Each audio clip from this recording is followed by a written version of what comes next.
200 Tolkien-esque pages describing the history of the cup and who held it. Yeah. Clap sound. Okay. No, I only had one clap. Clap sound. Today we are discussing. Camera 1 recording. Just have one. But did you ever disappear into your imagination as a hooker in a board?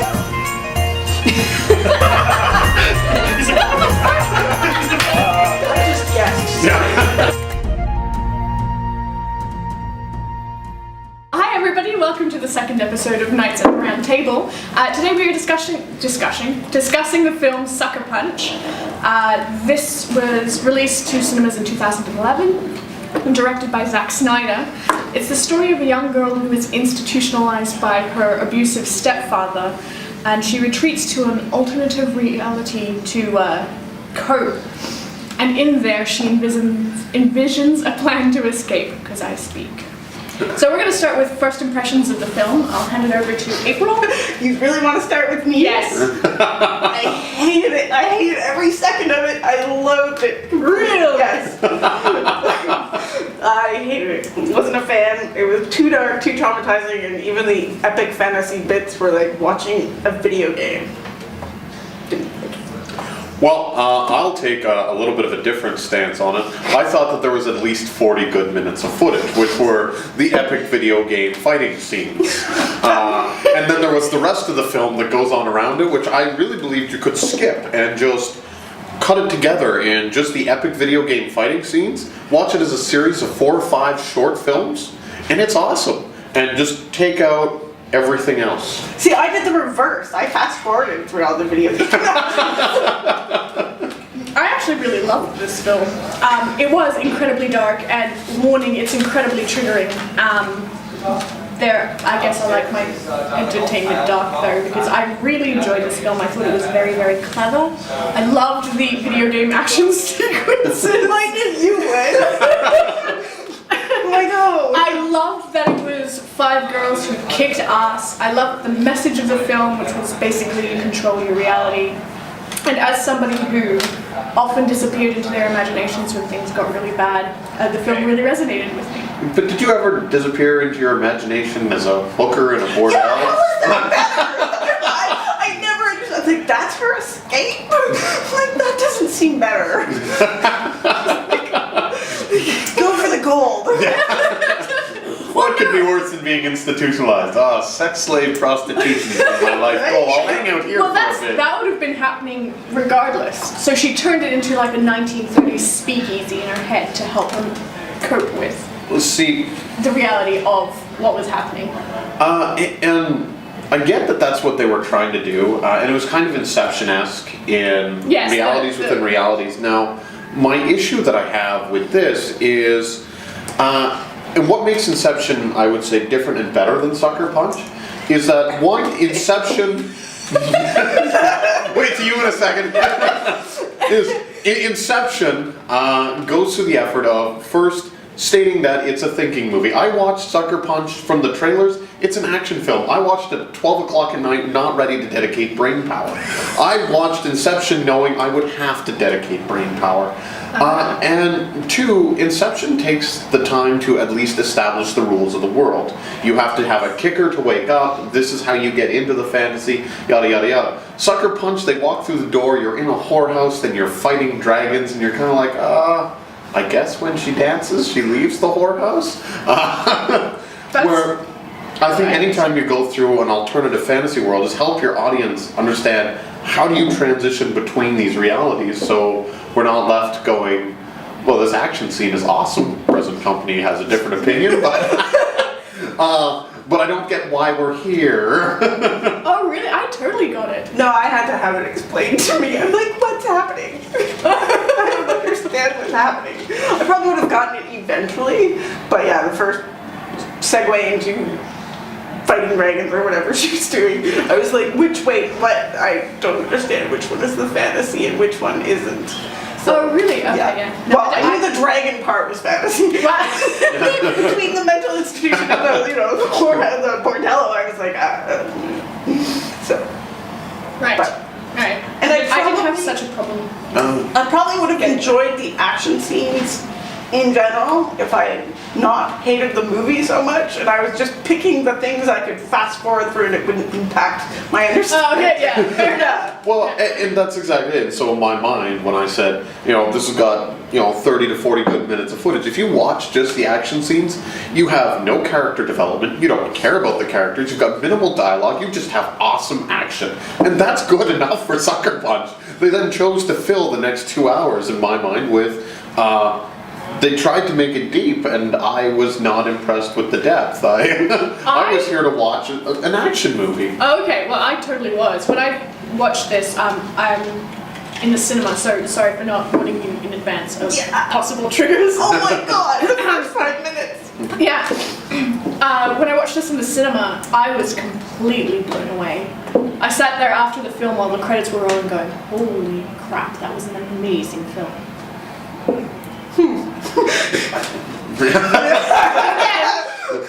Well, we've got no 50% in good, so at least we've got a demographic here. We're covering all grounds. And the triggering opening, I think that if I had known, Yeah, sorry, my bad. because that was right then, I was like, I'm not going to enjoy this movie at all. So, that didn't help. But I don't know. I really liked it. The only thing well, mostly because it resonated so much with me, as I was bullied extensively as a child, and the only place I felt I had to go was inside my own mind. So I would often be exactly like Baby Doll in this film, and my walk to school would be with an army at my back in full armor, preparing for battle, even though I was just a kid with a backpack and a school uniform walking to school. But in my mind, I was fucking Boudica leading Lee Kenny against the Romans. And that's how I coped a lot. right. And so seeing it on screen, I think, resonated a lot with me. Well, yeah, but you know what? I did that too. Like, as a kid growing up with a disability, trust me, I got bullying, and I totally had that, and it just didn't resonate with me the same way at all. But I think the idea could have, if it had been executed in a manner that I enjoyed. Yeah. And that's where I found if they had perhaps executed on this idea slightly differently, it's not a bad principle using the kind of fantasy cutscenes to escape from this mental institution, but I just found the way it was set up and the way the characters were conceived, Baby Doll is essentially this emotionless woman who sits there and she's always got the same expression on her face. Yes, that is true. And Like Keira Knightley in Pirates of the Caribbean. well, and it's one thing to descend into your fantasy world, which I will adamantly admit my brothers didn't want to walk to school with me because I would be fighting dragons as well. But when you've got into your fantasy within a fantasy and you're doing this to escape from a mental institution, I begin to wonder and question Baby Doll's sanity because... Really? I didn't know. Yeah. Well, she is in a mental institute, right? Well, and I get that she was brought in here by her uncle who is trying to take possession of the family fortune or whatever, what have you. Yes. But at the end of the day, she doesn't say anything to the police. She seems incapable of human interaction. Now maybe we can pin that on post-traumatic stress syndrome or disorder, and okay, but she does need a lot of help. And this is definitely not the facility to give it to her because it's the worst facility ever, but she has not made a convincing argument to me to really get out there and that she's a sane and sound person. And she doesn't convince me that she's a hero either, right? Like, there's no personality to base, and the idea that she could suddenly become this kick-ass whatever in the super epic fantasy sequences, and then at the end when she makes that sacrifice, I'm like, I'm not really buying that so much. Really? No, not oh my at all. god, I was totally in tears. I'm like, of course. Yeah. The only character I liked was Rocket. Oh, I liked Rocket, but Sweet Pea was my favourite character. And it had nothing to do with the fact that she carried a bastard sword and had a I really liked Rocket as well. I thought Rocket was a fun character, and shamelessly, I had read other reviews of Sucker Punch before you asked me to do this one. Oh yeah? So, and one of the things that comes out is perhaps that this is all in Sweet Pea's imagination, and Baby Doll is her way of coping. My problem with that idea is when you watch a film and then you have to go read other critics' reviews in order to potentially understand the world, you may have missed some cues in the movie that you should have given the audience. Yeah. Well, see, So- here's the thing though with reviews of anything creative. They review more about the reviewer than they do about the film. So every different This person is review has going to- revealed nothing about me. That dragon bit was a lie. Everybody's going to pick up something different from, say, a painting or a film or a book, something that speaks to them personally. So everybody's review is going to be different. Now, I know Sucker Punch was pretty much panned by the critics, which I find that disappointing because I feel like they really missed the point, at least for me. No, should have been panned. God damn it! Yes. Terrible movie. It was a terrible movie. Oh, I don't know. The only issue I had were the skimpy outfits, and that's really more of a. It was completely unnecessary. Wow, I mean, Well, they're in a bordello. Come on. Well, no, but in the action sequences, I mean, it's Oh, well. got to be really uncomfortable trying to fight an army of orcs in like a G-string and stilettos. You can't possibly be surprised by that fact. I'm not surprised, but it's the only issue I really had with this movie.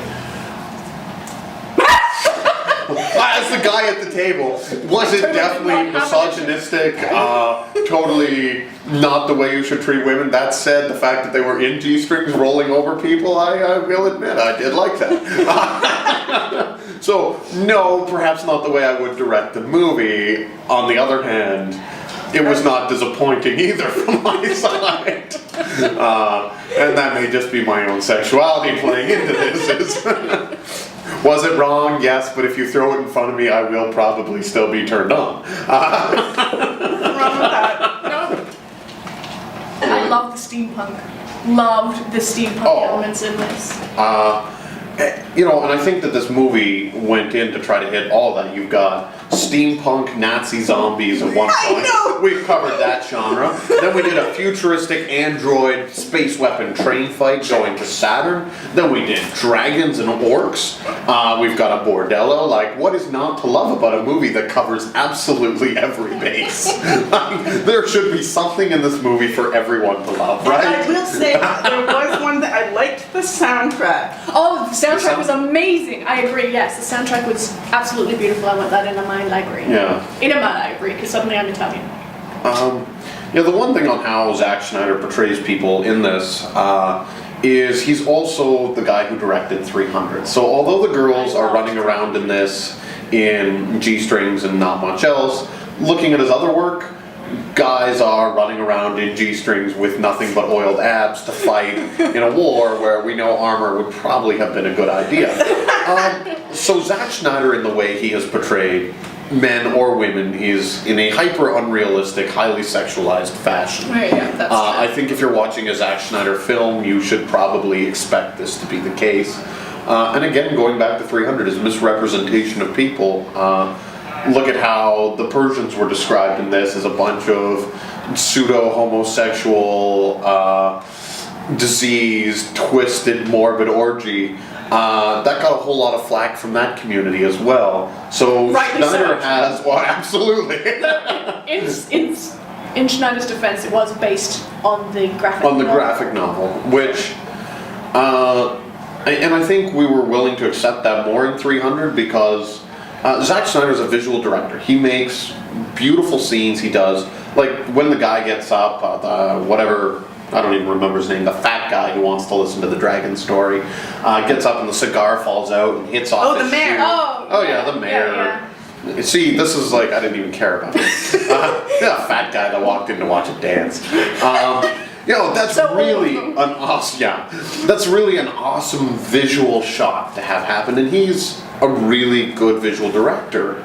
The problem is that he has to fill time with story, and that's where, like, 300 works because Persians are coming, this is Sparta, plotline established. We have nothing else that needs to be talked about. Sucker Punch actually tried to be deep, and not that I don't think Zack Snyder has the capacity to be deep, but I think I'd rather watch him destroy a city or something. He's good at that. Who wrote the screenplay for Sucker Punch? That's an excellent question that you now put us all on the did spot not with. write that down. You know what? I don't know either. but- Simon something or other. I will put that up in a. I will research that and put that up. Because, you know, to a certain degree, I think we're giving trouble to Zack Schneider for some stuff that's story-based rather than direct. Yeah, this was filmed from an original script, so it's not based off of anything else. And I think they co-wrote it, if I remember reading correctly. Oh, never mind. See, now people are going to get mad at me. Because if I'm It's his fault wrong, again. again, I'll put it all up on screen. And I know his name starts with an S. That's it. That's all that's Do going you? You may now have to put out another retraction. I mean, yes. But Yes, it was filmed from an original screenplay.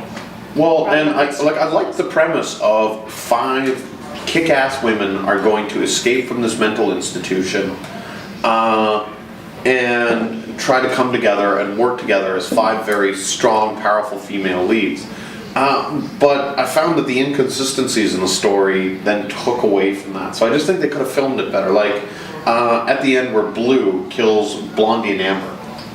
And their deaths happen off screen, but we're never really given an on-screen presence of Blondie and Amber in the insane asylum. So were they just figments of imagination? Were they that's what I not? was wondering. Did he actually kill someone? Was this a cover-up they did? And so this is where I was unsure. Like, did you kill someone's imaginary characters? If so, I stabbed your dragon. Deal with that. I hope you can deal with that trauma. Like it You didn't. bastard. It didn't make sense Well, to and me. the funny thing is, they made a point of having the psychologist say to the doctor who performed the lobotomy that she's done X, Y, and Z at the mental institution to sort of give some credence to this actually happened, like setting fires and blah, blah, blah. But they didn't say anything about someone dying. So I was like, well, did that happen? Like, I wasn't sure. I mean, and that was part of it. I can't even go into Dr. Gorski's character because she's the biggest moron of the film. She's the therapist To be fair, yes. who Yes, helps she them. is. She's supposed to be counseling these girls. How does she not know about the wide-scale sexual abuse going on? Like, you're their therapist. Did none of them mention anything to you once? And if you weren't aware that you signed the order for the surgery, who did you think did it? Well, that's it. Like, Yeah, who there- else? Why would it happen if she did not Yeah. sign for it? Wouldn't you go to the That's other true. doctor and be like, hey, why do you always sign for lobotomies? And when he goes, I don't. And that's assuming there is another doctor. That is, like, and when she finds out, she's able to go get the police. This is stopped right away. But, like, she seems to live in this weird, like, as long as I did not actively question the system, it must be right. Like, now, did you talk to your patients? Did you look what's going on? Did you review any of your procedures? I'm not really sure as to you should have a degree or be helping people. Well, and not only that, but also in reverse, I'm like, okay, obviously she's had a counseling session or two with Baby Doll. Why not say, hey, I overheard this guy making plans with my stepfather to give me a lobotomy. Yeah, You know, like- that you're going to sign for because they discussed it behind me. Oh, hang on. And this is where I have a lot of trouble sympathizing with Baby Doll is she's like, she doesn't take those steps, and the steps she takes are all imaginary, which go raw female characters, but if you only do that in an imaginary world and fail to take any action in the real world, Except to translate it, right? did You it? see at the end of the film, the fire, the orderly Some of it's stabbed. yeah. Yeah. Blue had been stabbed. I suppose. And what's her face got away? Sweet Pea got away. Yes, she did.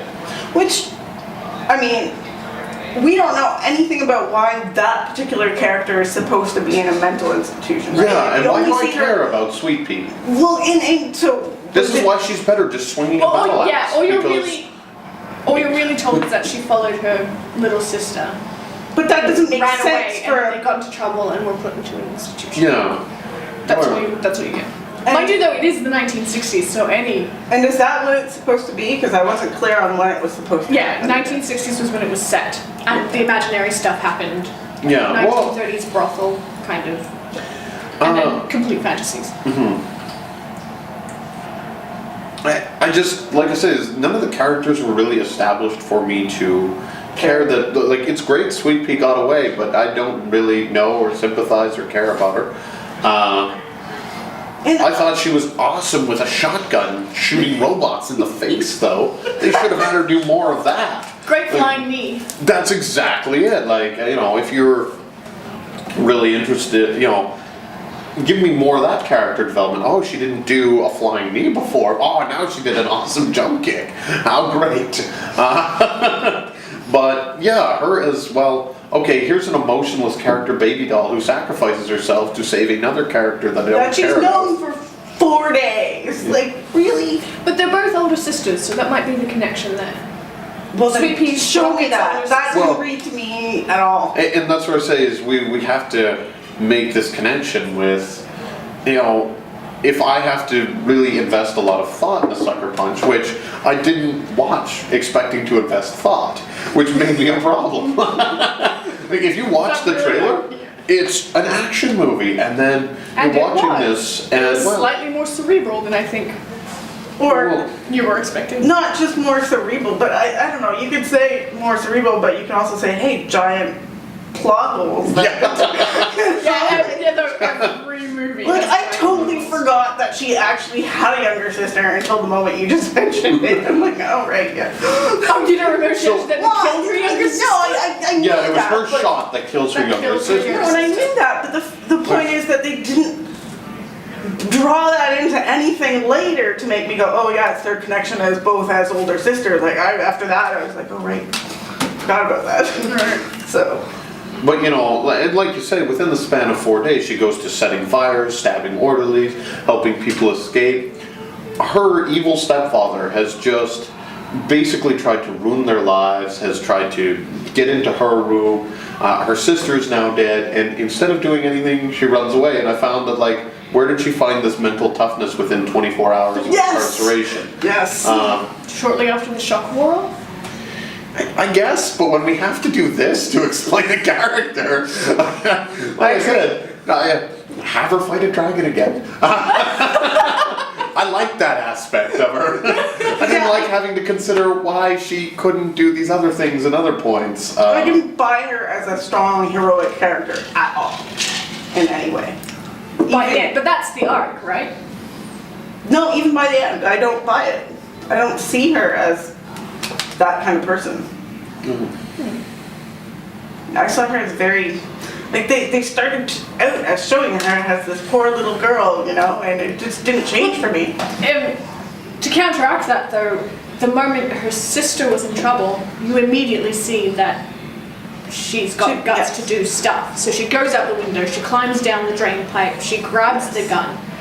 But still- So she has elements of that before that, but I think maybe throwing her in the institution was what brought that forward. Little late. That's, people aren't perfect. If you're gonna be like this super tragic hero in an epic fantasy movie, then maybe you should be a little more perfect. One of the scenes I had the most trouble with is really where it's Blue and her at the end, and she's been lobotomized. And thankfully, now that he can no longer control her mind, what he does to her body does not matter. And I really thought that was like, oh, don't worry, girls, as long as they don't take your mind, the rape's really not rape. And I was like, I'm not sure How that did that you is the message you want to send How to... did you make that No, I might not have put it the same way, but yeah, Yeah. I'm there with you. Like, don't worry, just inflict self-lobotomy in order to Yes, get yeah. away from sexual assault. And Yeah. like, oh, I could see people having a problem with that line of thinking, mainly myself. I did not see that line of thinking at all. Well, because the whole, you know, you control your reality is like, well, just run away in your mind while he's raping you. Like, I don't know. It's icky. The whole thing was icky. Yeah, I wanted to shower after It was it. very icky, yeah. It was quite stomach turning, but again, I guess I like my entertainment quite dark. And I think depending on why you're watching Sucker Punch and what you've gone to see, I think the expectations going into Sucker Punch will colour you. absolutely. Feelings on the film, yeah. See, I had zero expectations one way or the other. I hadn't read any And reviews. you gave it a perfect 0, which means it aligns with your expectations. Like, you should be happy. I hadn't read any reviews. I hadn't even watched the trailer. Like, I read the synopsis and that's it. So I didn't go in with any preconceived expectations. It's the fact that I didn't expect it to be as traumatizing as it was that I think just totally threw me. Going back again, if you just watch this as a series of short films, the way I had it organized is I put the dance cameo up front. So they do their whole lovely dance scene, and it leads into Baby Doll going on stage, and she starts to tell this story where it starts with them jumping out of the plane, then they lose their plane to the dragon, so they have to walk to Nazi zombie land. After which point, they get the map, which tells them where the train is, then they lose Rocket, people are hurt, and then she goes fights the samurais alone, confronting them, and then finally claiming victory. And it doesn't make any more sense than Sucker Punch, but at least it's entertaining to watch.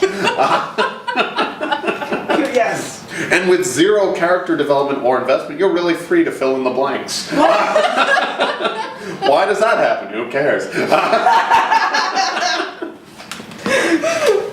Fair enough. So I think it comes to giving the scores out of 5. 0. 0.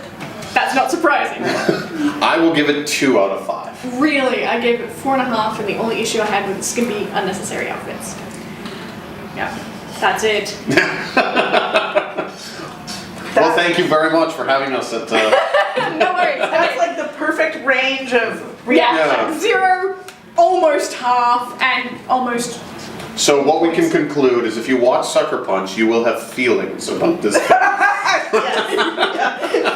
There will be opinions. Okay, so time to choose the next film. Who wants to pick out of the bowl? Oh, we're gonna teamwork it. We're teamworking. This is the spirit of the event. Oh man, Cemetery Man. Ah, this one was. I told you to pick Gattaca. Who suggested that? This one was suggested by one of our viewers, Jeff Gander. So we will be reviewing Cemetery Man on the next film Nights at the Round Table. Next week we will be reviewing The Real Story by Stephen R. Donaldson. It's a book. If you have any opinions or ideas about what we discussed today, leave a note in the comments. If you would like to suggest another film, tweet us at Silverstag Studio with the hashtag NATR NATRT film, and yeah, I think that's everything. So thanks for watching. That's all.